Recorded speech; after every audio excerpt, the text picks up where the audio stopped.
بسم اللہ الرحمن الرحیم۔ السلام علیکم دوستو۔ اسرائیل کی تاریخی حقیقت کیا ہے؟ بنی اسرائیل سے متعلق تاریخی حقیقت یہ ہے کہ انہوں نے بہت سے نبیوں کو قتل کیا، جن میں ان کے اپنے قبیلے کے حضرت زکریا علیہ السلام اور حضرت یحییٰ علیہ السلام بھی شامل ہیں۔ حضرت ابراہیم علیہ السلام کے بڑے بیٹے حضرت اسماعیل علیہ السلام تھے اور چھوٹے بیٹے حضرت اسحاق علیہ السلام تھے۔ خانہ کعبہ حضرت ابراہیم علیہ السلام اور حضرت اسماعیل علیہ السلام نے آج سے تقریباً 4000 سال قبل تعمیر کیا تھا۔ البتہ روایت سے پتہ چلتا ہے کہ اسی جگہ پر سب سے پہلے حضرت آدم علیہ السلام نے خانہ کعبہ تعمیر کیا تھا۔ حضرت ابراہیم علیہ السلام نے فلسطین کے علاقہ بیت المقدس میں بھی عبادت گاہ بنائی۔ حضرت اسحاق علیہ السلام بھی وہاں عبادت کرتے رہے، مگر حج کے لیے وہ ہمیشہ مکہ مکرمہ میں واقع خانہ کعبہ میں جاتے تھے۔ حضرت اسحاق علیہ السلام کے بیٹے حضرت یعقوب علیہ السلام تھے۔ اسرائیل حضرت یعقوب علیہ السلام کا لقب تھا۔ اسرائیل کے معنی ہے عبداللہ یا خدا کا بندہ۔ بنی اسرائیل ان کے قبیلے کو کہا جاتا تھا۔ حضرت یعقوب علیہ السلام کے بیٹے حضرت یوسف علیہ السلام تھے جو مصر کے بادشاہ بنے۔ بنی اسرائیل میں پھر حضرت موسیٰ علیہ السلام مصر میں پیدا ہوئے۔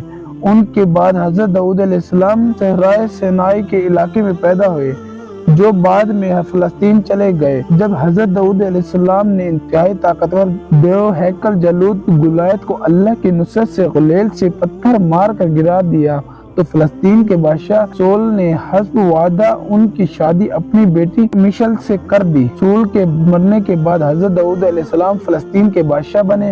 حضرت داؤد علیہ السلام کی وفات کے بعد ان کے بیٹے حضرت سلیمان علیہ السلام فلسطین کے بادشاہ بنے۔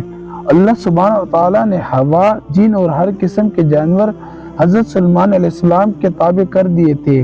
قبل مسیح 961 سے قبل مسیح 922 کے دوران حضرت سلیمان علیہ السلام نے جنوں کی مدد سے مسجد الاقصی اسی جگہ تعمیر کروائی جہاں حضرت ابراہیم علیہ السلام نے عبادت گاہ تعمیر کروائی تھی۔ 586 قبل مسیح میں یہ ریاست دو حصوں میں تقسیم ہو گئی۔ جنوبی علاقہ بابل کے لوگوں نے قبضہ کر کے عبادت گاہ مسمار کر دی اور بنی اسرائیل کو وہاں سے نکال کر اپنا غلام بنا لیا۔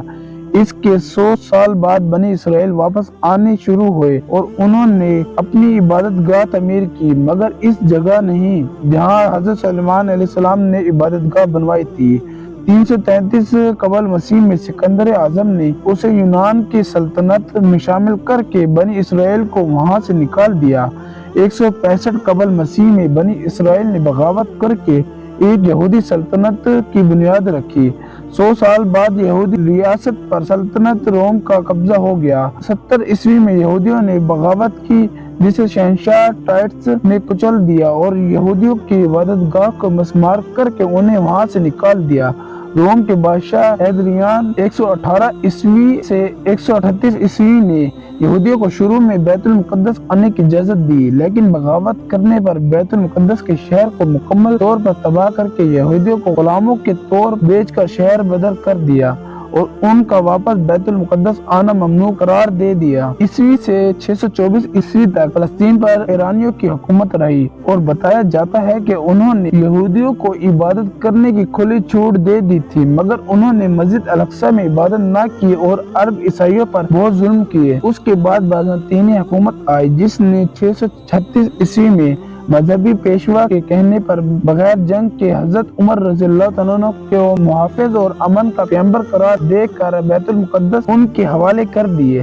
حضرت عمر رضی اللہ تعالیٰ عنہ نے مسجد الاقصی کی تعمیر 639 عیسوی میں اس جگہ پر شروع کروائی جہاں پر حضرت سلیمان علیہ السلام نے تعمیر کروائی تھی۔ 636 سے 1918 عیسوی تک یعنی 1282 سال تک فلسطین پر، جس میں اردن بھی شامل تھا، مسلمانوں کی حکومت رہی۔ بس اس میں وہ عرصہ شامل نہیں ہے جس میں صلیبیوں یعنی عیسائیوں سے جنگیں ہوئی۔ اس وقت تک یہودیوں کو فلسطین سے باہر ہوئے 1800 سال ہو چکے تھے۔ بنی اسرائیل کے متعلق تاریخی حقیقت یہ ہے کہ انہوں نے بہت سے نبیوں کو قتل کیا، جن میں ان کے اپنے قبیلے کے حضرت زکریا علیہ السلام اور حضرت یحییٰ علیہ السلام بھی شامل ہے۔ حضرت عیسیٰ علیہ السلام بھی اسی قبیلے سے تعلق رکھتے تھے، ان کو بھی قتل کرنا چاہا مگر اللہ نے انہیں بچا لیا اور ان کے کسی ساتھی کو صلیب پر صلیب پر چڑھا دیا۔ تاریخ گواہ ہے کہ یہودیوں نے ہمیشہ جلن ڈھائے ہیں، چاہے وہ نبی ہو یا چاہے خلق خدا، آج بھی وہ یہی کر رہے ہیں۔ جزاک اللہ۔